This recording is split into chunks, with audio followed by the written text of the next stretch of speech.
নমস্কাৰ প্ৰিয় দৰ্শক অন্য এটা ভিডিঅ'লৈ মই বনিতা আপোনালোক সকলোকে স্বাগতম জনাইছোঁ আশা কৰোঁ আপোনালোক সকলোৱে ভালে আছে আজি খুব ধুনীয়া এটা ৰেচিপি লৈ আহিছোঁ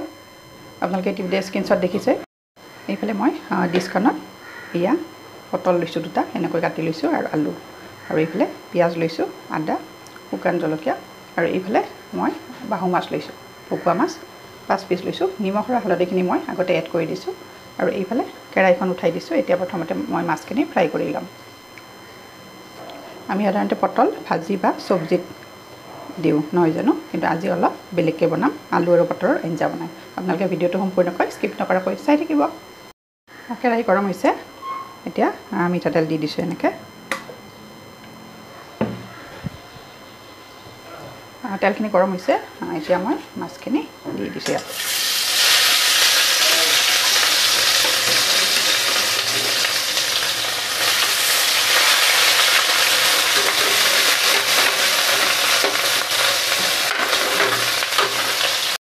মাছখিনি এটা চাইড হৈ গৈছে এতিয়া মই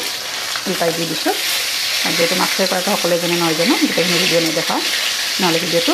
বহুত দীঘল হৈ যায়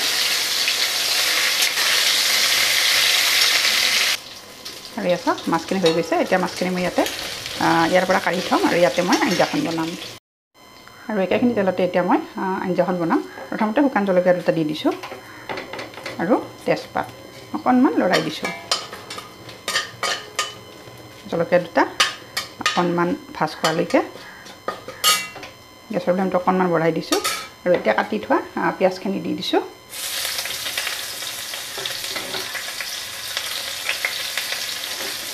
পিঁয়াজখিনিও ৰংচোৱা হোৱালৈকে এনেকৈ ভাজি ল'ম আৰু এতিয়া ইয়াতে মই গোটা জিৰা দি দিছোঁ অলপ তাৰপিছত এয়া পাঁচফোৰণ আৰু এয়া অকণমান চব দি দিছোঁ গোটেইখিনি লৰাই দিছোঁ পিঁয়াজখিনি হৈ গৈছে ৰংচোৱা হৈছে আৰু এতিয়া এয়া এচিকুট মই চেনি দিছোঁ কালাৰটোৰ কাৰণে এনেকৈ মাছ দি আলু আৰু পটল বনালে খাবলৈ বহুত টেষ্টি হয় এতিয়া আলু পটলখিনি ইয়াতে বঢ়াই দি দিছোঁ লৰাই দিছোঁ এইখিনিও ভালদৰে মই ভাজি ল'ম ইয়াতে এতিয়া নিমখ আৰু হালধি গুড়ি এড কৰি দিম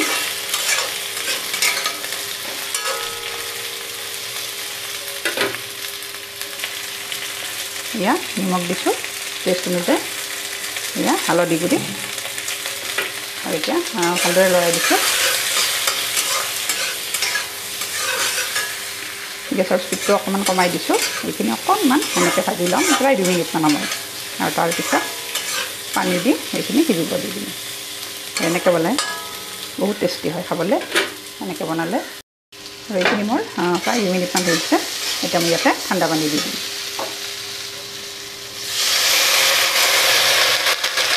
এইখিনি ঢাকনি লগাই কম জুইত সিজিব দি দিম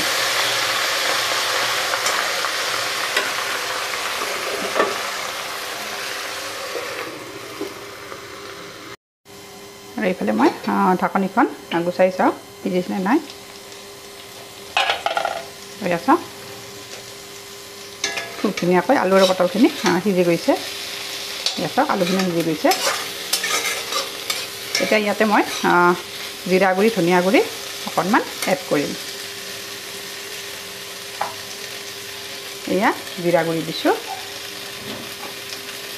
এয়া ধনিয়া গুড়ি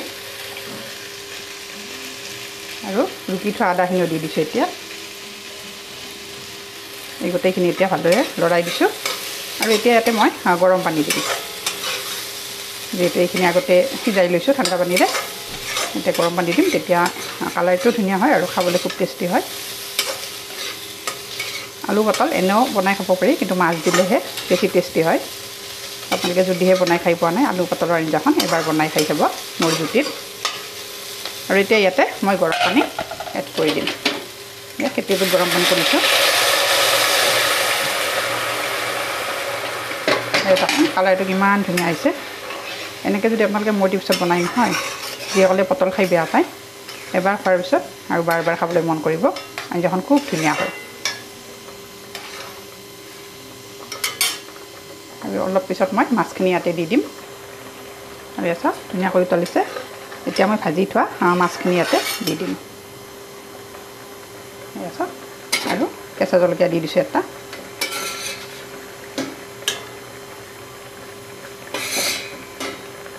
4 পিচ দি দিছোঁ 1 পিচ ৰাখি দিছোঁ আৰু এতিয়া ইয়াতে মই শুকাই থোৱা নৰসিংহ পাতৰ গুড়ি দিম আপোনালোকৰ ওচৰত যদি কেঁচা নৰসিংহৰ পাতটো আছে দিব পাৰে এয়া শুকাই থোৱা ইয়াত আৰু বেলেগ দিব লগা নাই কেঁচা ধনিয়াৰ পাতটো থাকিলে দিব পাৰে আপোনালোকে কিন্তু মই দিয়া নাই আজি খুব ধুনীয়া এটা গোন্ধ আহিছে আপোনালোকে যদিহে মোৰ আজি ৰেচিপিটো চাই ভাল পাইছে তেতিয়াহ'লে লাইক কমেণ্ট আৰু শ্বেয়াৰ কৰি দিব আৰু যিসকলে মোৰ চেনেলটো প্ৰথমবাৰ চাইছে কিন্তু এতিয়ালৈকে মোৰ চেনেলটো ছাবস্ক্ৰাইব কৰা নাই আপোনালোকে মোৰ চেনেলটো ছাবস্ক্ৰাইব কৰি দিব আৰু কাষতে থকা বেল আইকনটো প্ৰেছ কৰি দিব তেতিয়া মই নতুন নতুন ভিডিঅ' আপলোড কৰিলে আপোনালোকে নটিফিকেশ্যন পাব আৰু লগে লগে চাব পাৰিব আৰু যদিহে আপোনালোকে মোৰ ভিডিঅ' মোৰ ফেচবুকত চাইছে কিন্তু এতিয়ালৈকে পেজটো ফ'ল' কৰা নাই আপোনালোকে মোৰ পেজটো ফ'ল' কৰি দিব তেতিয়া নতুন নতুন ভিডিঅ'বোৰ চাব পাৰিব আৰু আছা মোৰ শুকুৱা মাছেৰে বনোৱা পটলৰ আঞ্জা হৈ গ'ল ইমান ধুনীয়া হৈছে আৰু একেবাৰে লোভনীয় হৈছে আপোনালোকে বনাই কেনেকুৱা পায় খাই মোলৈ কমেণ্ট বক্সত কমেণ্ট কৰিবলৈ নাপাহৰিব গতিকে আজিলৈ আহিছোঁ আকৌ এটি নতুন ৰেচিপি লৈ নতুন টিপছ লৈ মই আপোনালোকৰ ওচৰত আহি আছোঁ তেতিয়ালৈ ধন্যবাদ আৰু এতিয়া গেছৰ ফ্লেমটো অফ কৰি দিছোঁ ইয়া ইমান সুন্দৰ হৈছে